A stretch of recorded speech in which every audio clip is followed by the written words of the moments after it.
Agora no Conexão Poder eu recebo Gisela Cardoso, advogada, presidente da OAB Mato Grosso. Gisela que tem essa representatividade junto ao Estado no país dos advogados que atuam. E justamente os advogados estamos diante de um crime, de um golpe que busca enganar as pessoas utilizando dessa nomenclatura de advogado, mas quando na verdade são falsos advogados. Gisela, seja bem-vinda ao Conexão Poder. É sempre muito bom trazer você aqui com temas tão importantes, e este que quero começar a entrevista impacta diretamente na vida das pessoas, porque muitos relatos estão chegando aqui ao site Repórter MT e ao Conexão Poder, trazendo informações de que são pessoas comuns, das mais diferentes idades, jovens, idosos, pessoas na sua maturidade, profissionais, donos de casa, caindo nesse golpe do falso advogado. Seja bem-vinda. Obrigada. Primeiramente, agradeço mais uma vez o convite, por estar aqui mais uma vez em Conexão Poder, levando informação, falando um pouquinho sobre a nossa Ordem dos Advogados do Brasil, sobre as nossas ações e, claro, também levando, neste caso específico, informações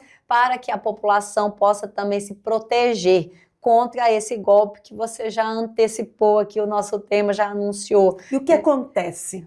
Como que esse golpe está acontecendo para quem ainda não teve a infelicidade de se deparar? Hoje nós vivemos, na verdade, uma situação de um problema de segurança pública nacional, com a utilização de processos judiciais como meio para praticar crimes, para praticar golpes contra a sociedade de uma forma geral. Então hoje, como que é a forma mais comum de se praticar esses golpes que vem sendo conhecido como o golpe do falso advogado? Criminosos se passam por advogados, na verdade, identificam processos, número de processos e partes, através das publicações em diários de justiça, nos sites dos tribunais, e a partir dali buscam, dentro do próprio processo, que como todos sabem, os processos, eles são, em regra, públicos, né? E considerando o processo judicial eletrônico, que hoje é a nossa realidade também, terminam tendo acesso a muitas informações sobre aquele processo, chegam até a parte, o cidadão que está litigando, que está promovendo uma ação, e com a falsa informação de que ele tem direito a receber valores daquele processo. Mas vem uma condição. Para o senhor ou a senhora receber este valor, o senhor ou a senhora precisa antecipar ou pagar custas processuais, impostos, inventam os mais diversas nomenclaturas para requerer valores dessas partes. Muitas vezes a parte na boa-fé, na ânsia, na esperança de receber um valor daquele processo que muitas vezes já está há anos em tramitação, não pensa duas vezes e vai já fazendo transferências, fazendo depósito, pagando os boletos, na expectativa de receber valor. É interessante que muitas vezes eles destacam a necessidade de que seja feito rapidamente. Então, olha, eu preciso desse depósito em 10 minutos, em meia hora, senão o processo vai ser extinto, senão o alvará vai ser cancelado.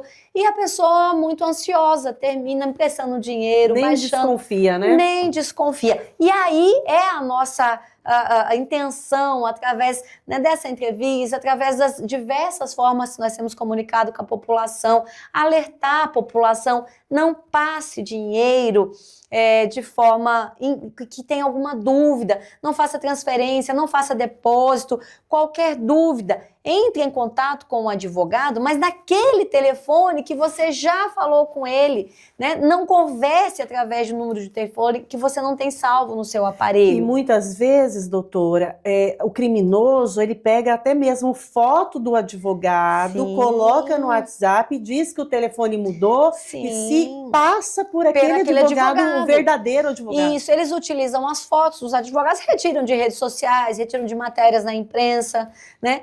Retiram as logos do escritório, né? A logomarca do escritório, para se passar como se fosse mesmo um advogado. Então, se recebeu uma ligação, uma mensagem de um número falando que é o seu advogado, mas é um número que você não tem salvo, que você não conversou com seu advogado anteriormente, desligue aquela ligação e entre em contato com um advogado através de um canal que você já falou com ele. Se permanecer a dúvida, vá até o escritório.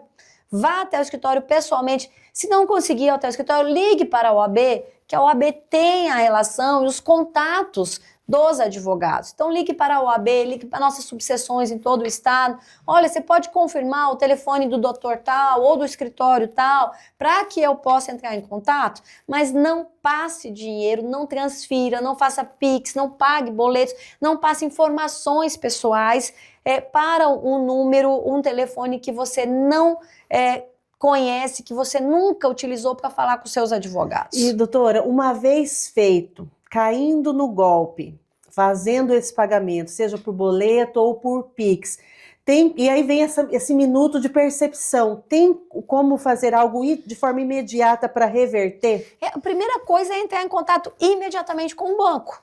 Né? Entre em contato imediatamente com o banco, faça o boletim de ocorrência, procure a delegacia, até mesmo as delegacias digitais para fazer o boletim de ocorrência, registre e busque, né, a reversão deste prejuízo.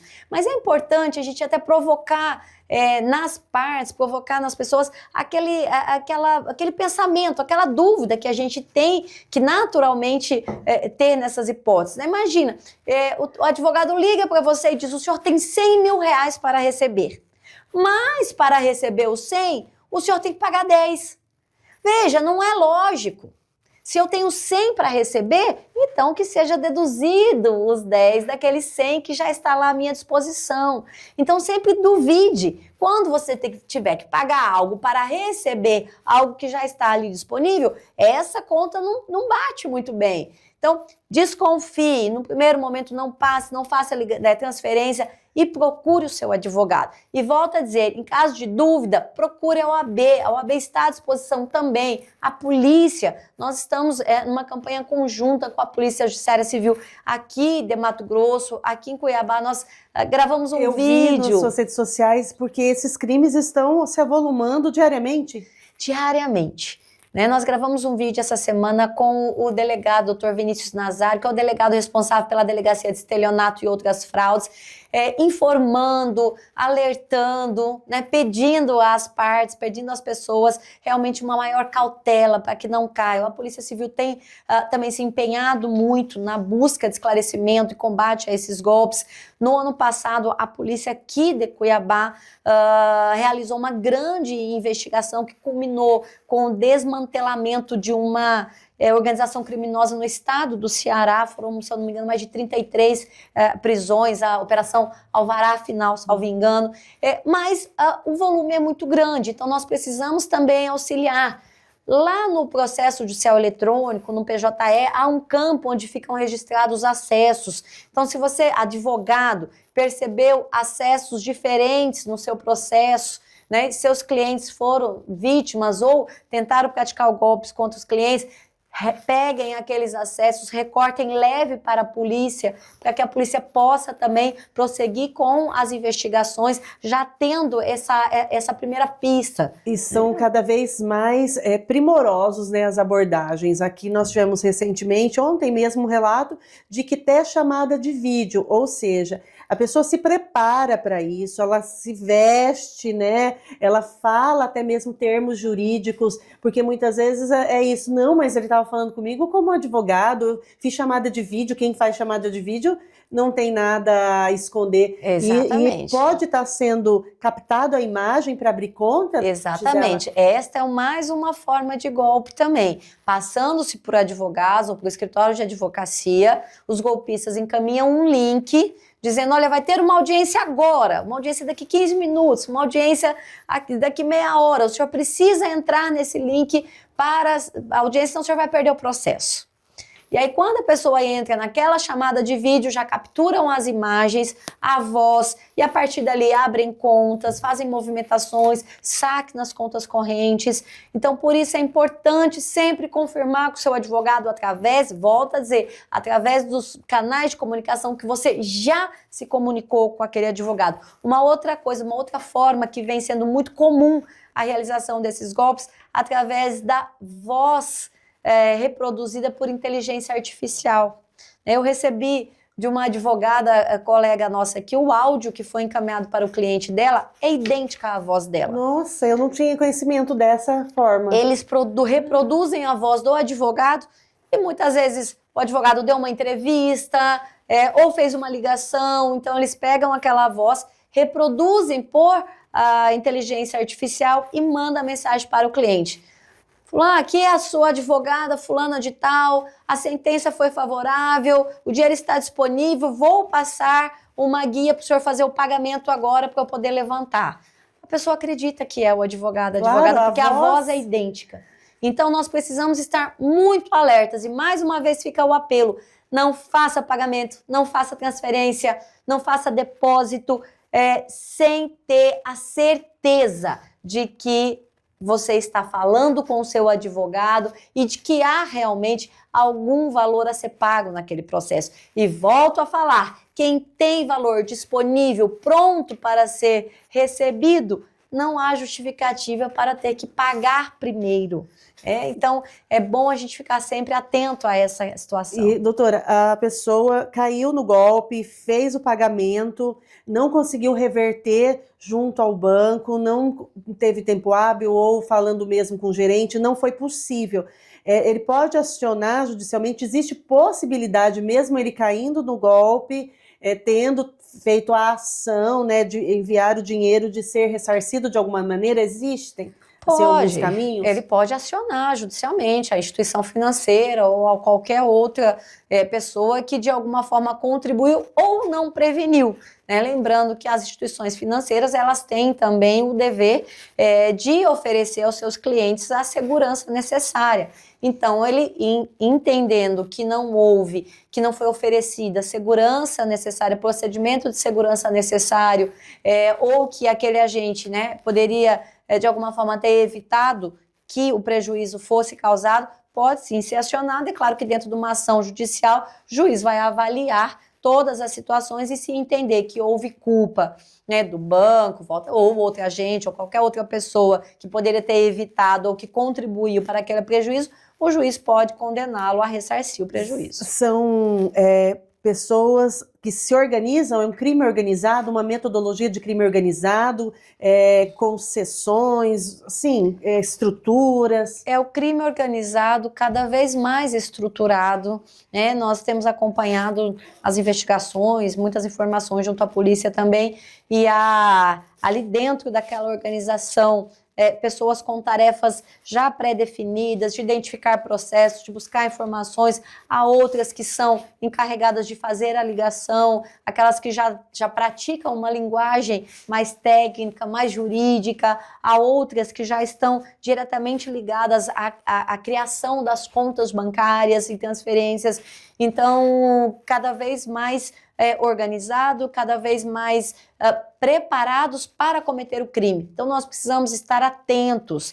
A tecnologia, ela é muito boa, mas hoje também vem sendo utilizada para fazer o mal, para cometer crimes. Então, precisamos estar atentos. Sempre que houver dúvida, consulte o advogado, consulte a OAB. Se for, às vezes, muitos idosos são vítimas, peça ajuda a um filho, peça ajuda a um neto, mas não façam a transferência. Doutora, tem tido muita reflexão acerca das facções criminosas investindo na formação de integrantes ali das organizações para, em várias áreas, graduações, inclusive direito. Como que a OAB visualiza esse cenário? Infelizmente, a inteligência, né, e o conhecimento não é utilizado só para o bem. Então, como você disse, em todas as áreas, muitas vezes nós temos profissionais de todas as áreas utilizando o conhecimento para praticar crimes, e isso é muito triste. Dentro do sistema OAB, a Ordem dos Advogados do Brasil, a advocacia repudia, né, a utilização da profissão para o cometimento de crimes, e nós temos estado muito atentos, né, e todo aquele, né, suposto advogado que venha a praticar ou tentar praticar o crime utilizando a advocacia para tanto, ele será punido dentro da ordem a partir de responder um processo ético disciplinar, cuja pena máxima dentro da ordem é a exclusão dos quadros. né? Então, o que eu sempre falo, quem está praticando crime utilizando a advocacia não é advogado, é criminoso se escondendo através de uma instituição séria, através de uma profissão séria e essencial à administração da justiça. E nós temos aí todo o empenho para extirpar, né, essas pessoas que eventualmente estejam inseridas dentro do sistema para praticar o crime. E toda essa questão ética, né, essa possibilidade de vir a responder um processo né, diante da Comissão Ética dentro da OAB, quanto a mulheres, a processos em que mulheres são desqualificadas. Esse foi um assunto interessante que eu conversei com uma vereadora de Goiânia, ela foi entrevistada pelo Pedro Bial há umas 2 semanas, e ela trouxe essa reflexão sobre feminicídio. Eu falo isso porque você tem uma atuação muito firme em relação ao enfrentamento da violência contra a mulher. Violência institucional, violência doméstica, política, isso basta a gente olhar os dados. Eu estou inconformada com tudo que está acontecendo. O período relativo deste ano, em comparação ao ano passado, nós temos mais mortes de mulheres, mortes extremamente cruéis. E aí, na entrevista, ela trouxe assim, uma reflexão também. Aqueles escritórios de advocacias, aqueles advogados que utilizam fotos para desqualificar a mulher de rede social, e a gente sabe que muitas vezes acontece por conta do machismo, às vezes uma questão de disputa do filho, da pensão alimentícia, e aí, não, ela está querendo pegar esse dinheiro para curtir porque coloca a foto dela de biquíni numa viagem. Isso também é uma mulher identificando que naquele processo, de alguma maneira, houve sim a prática de violência, de machismo, apresentada pelo advogado da parte, né, contrária, ela pode recorrer como pessoa civil, comunidade, chegar na OAB e falar assim, eu preciso denunciar essa situação? Com toda certeza, né? E como você disse, a luta, né, contra a discriminação, contra a violência, ela é diária. E às vezes nos sentimos tristes. Você já viveu isso na carne. Acho que eu falo que quase toda mulher, exceção quem não viveu na carne, algum tipo de violência. De violência, de discriminação.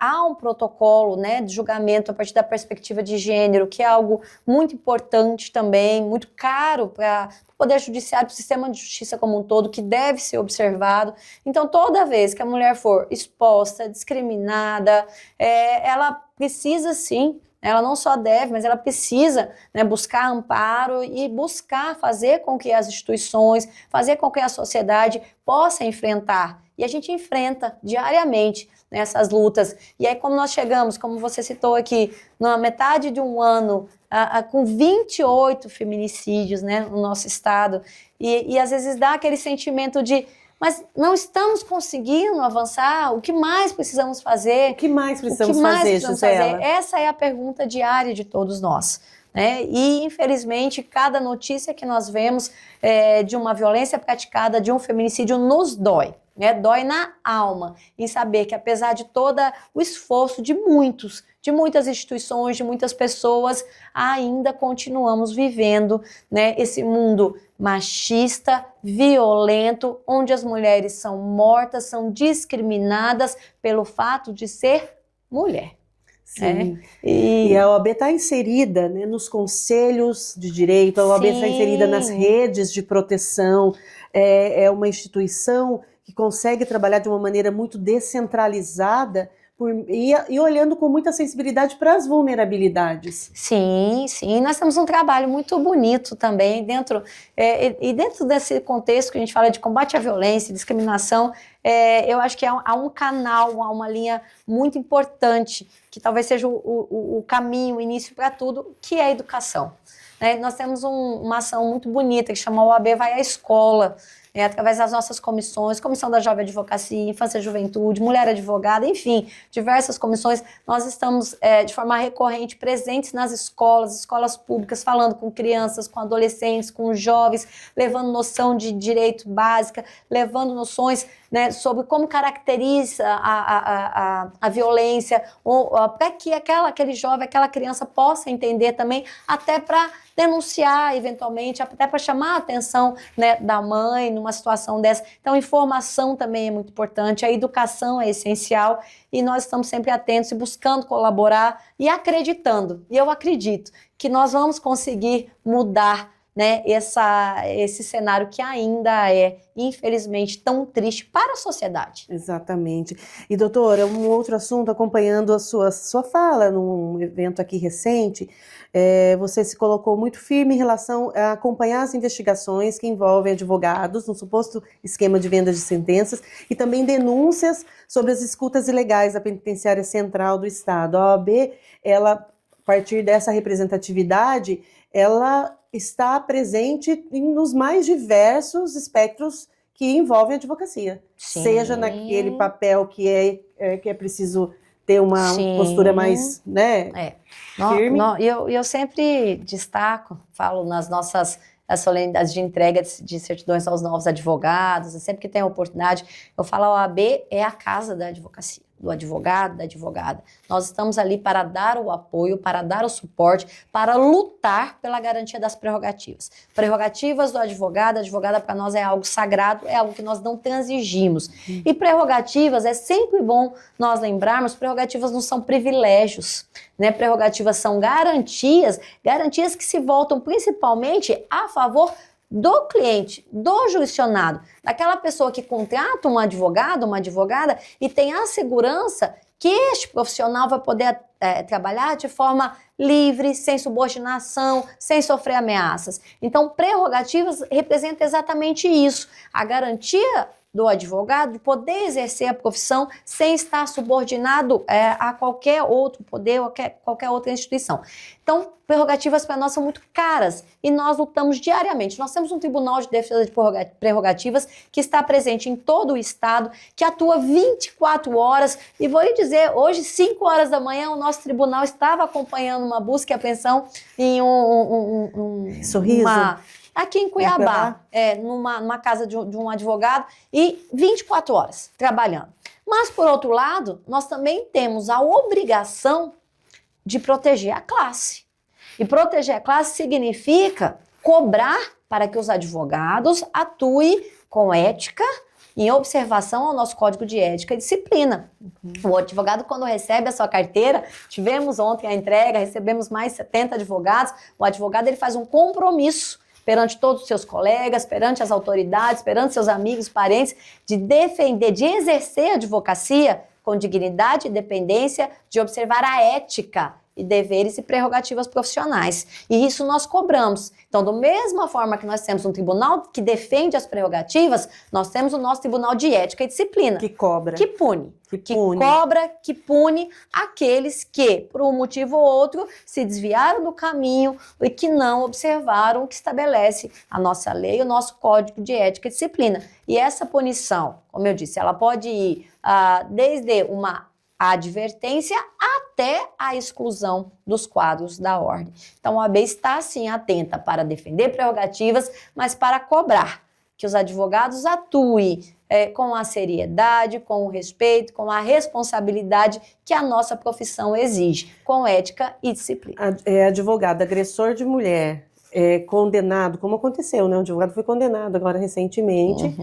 Agressor de mulher, ele sofre o processo, ele é excluído da OAB. Há uma súmula, inclusive, no Conselho Federal, de que advogado condenado, né, agressor de mulher, ele sequer recebe a carteira, e aquele que tem, ele pode vir a perder através do devido incidente de inidoneidade, né, a ser instaurado. Isso é uma ação efetiva importantíssima que impacta e que ajuda nessa luta. Exatamente. Para a gente encerrar, eu quero falar com você sobre quinto constitucional, né? O Tribunal de Justiça abriu vaga de desembargador, a advocacia, a OAB tem todo um prazo para publicação de edital. Como que tá? Como que acontece? Como é essa formação? Quem escolhe? Ótimo. Quais são os... Nós teremos paridade aí, mulheres e homens, essa lista, porque tá um burburinho nessa lista. Todo dia a gente recebe assim, essa vai ser a lista. Eu falo, gente, a lista de quem? Quem que escreveu? Eu sempre falo, Quem que escreveu a lista de quem? Bom, o quinto constitucional, né, para esclarecer aqueles que ainda não, né, não conhecem direito como é que funciona, né, a nossa Constituição Federal, ela prevê que todo o tribunal, né, ele vai ter a participação na sua composição de 1/5 das vagas destinadas a representantes da advocacia e 1/5 das vagas destinadas a representantes do Ministério Público. Para que isso? Para que no Poder Judiciário, naquele tribunal, além da visão dos magistrados de carreira, haja também a visão dos outros atores do sistema de justiça. E aí entra a advocacia, aí entra o Ministério Público. Então, o quinto constitucional é algo muito importante, é uma previsão constitucional que visa levar ao judiciário um olhar multidisciplinar, né, com todos os envolvidos ali dentro do sistema de justiça, e para o judicionado, é claro, uma segurança maior de democracia mesmo. E nós temos dentro dessa composição de 1/5 das vagas, né, nós tivemos agora no mês passado a aposentadoria do desembargador Luiz Ferreira da Silva, que é oriundo do quinto. Com essa aposentadoria, abriu uma vaga, ou sobrou uma cadeira lá para a advocacia mato-grossense. Então, eu já recebi o ofício do Tribunal de Justiça informando que há essa vaga. A partir de então, nós vamos iniciar um processo para a escolha do advogado ou da advogada que vai ocupar essa cadeira. Esse processo ele é regido pelo provimento 102 de 2004 do Conselho Federal, que diz assim, que as vagas do quinto constitucional serem ocupadas nos tribunais superiores ou dos tribunais regionais federais com a atuação em mais de um estado, elas são de responsabilidade do Conselho Federal. E as vagas dos tribunais de atuação em um estado, elas são de responsabilidades do Conselho Seccional da OAB daquele estado. Então, nós temos essa vaga de responsabilidade da nossa seccional. A partir do momento em que eu recebi o ofício, eu tenho 30 dias para publicar o edital. Então, esse edital vai ser publicado com as regras, que não foge muito do que está dentro do provimento. O provimento exige que todos aqueles que querem concorrer precisam comprovar 10 anos do exercício da advocacia, 5 anos de inscrição no Conselho Seccional, no estado onde ele está pleiteando a vaga, comprovar pelo menos 5 atos por ano nesse período. Então, ali uma série... Né? Idoneidade, notório saber jurídico, né? Então, vai se abrir as inscrições. Vão se abrir as inscrições. Abertas. Quando eu publico o edital, inicia-se o prazo da inscrição a partir de 15 dias. Então, publicado o edital, em 15 dias vão iniciar as inscrições. São 20 dias para as inscrições. Tem recurso. Aí, 5 dias para impugnações, 5 dias para recursos. A partir daí, eu já posso marcar a sessão pública, onde são votados eventuais impugnações e recursos, e na sequência, então, a escolha, né, que é feita, a princípio, pelos conselheiros eleitos da Ordem de Advogados do Brasil, que representam a advocacia mato-grossense. Ali extrai-se uma lista sextupla, com 6 nomes, que são enviadas ao Tribunal de Justiça. No último quinto, o OAB Mato Grosso encaminhou uma lista paritária, defendo novamente, espero o OAB Mato Grosso encaminhar novamente uma lista paritária, e o que eu sempre falo, o que nós buscamos são igualdades de oportunidades, né, que homens e mulheres tenham as mesmas oportunidades. Sim. Nós temos em Mato Grosso já mais mulheres inscritas do que homens, então é justo, é natural que se nós temos 6 homens, 3 de cada gênero, as inscrições não estão abertas ainda. Ainda não. O edital deve ser publicado até na confecção, ali, elaboração de alguns últimos termos, mas deve ser publicado até o final do mês. E quantos conselheiros votam, presidente? Nosso conselho é composto por 50 conselheiros. E começa diretoria. Né? Aí começa o preferido, não sei do quem, o preferido, não sei do quem. Tem gente que já está comprando o terno para ir, o terno da posse. E aí, mas, na verdade, sempre com esse propósito de fazer tudo de maneira muito transparente para garantir toda a lisura dessa. Esse é o nosso grande desafio e o nosso compromisso. né, transparência, seriedade, responsabilidade, né, com um tema que é muito importante para a advocacia e para a sociedade. E o meu compromisso de que será conduzido com toda essa responsabilidade. E teremos paridade. Muito obrigada, Gisela. Câmera aberta para fazer suas considerações, né? E dizer que é sempre muito bom te receber no Conexão Poder, aqui sempre de portas abertas. Eu que agradeço, quero agradecer mais uma vez a oportunidade, mais uma vez colocar a ordem à disposição, né, para informar, para trazer informações da nossa ordem, da sociedade, da advocacia mato-grossense. Agradecer a todos que acompanham e, mais uma vez, fazer o alerta. Fiquem atentos para não serem vítimas do golpe do falso advogado. Obrigado por mais essa oportunidade. Muito obrigada, Gisela Cardoso, nossa entrevistada de hoje no Conexão Poder.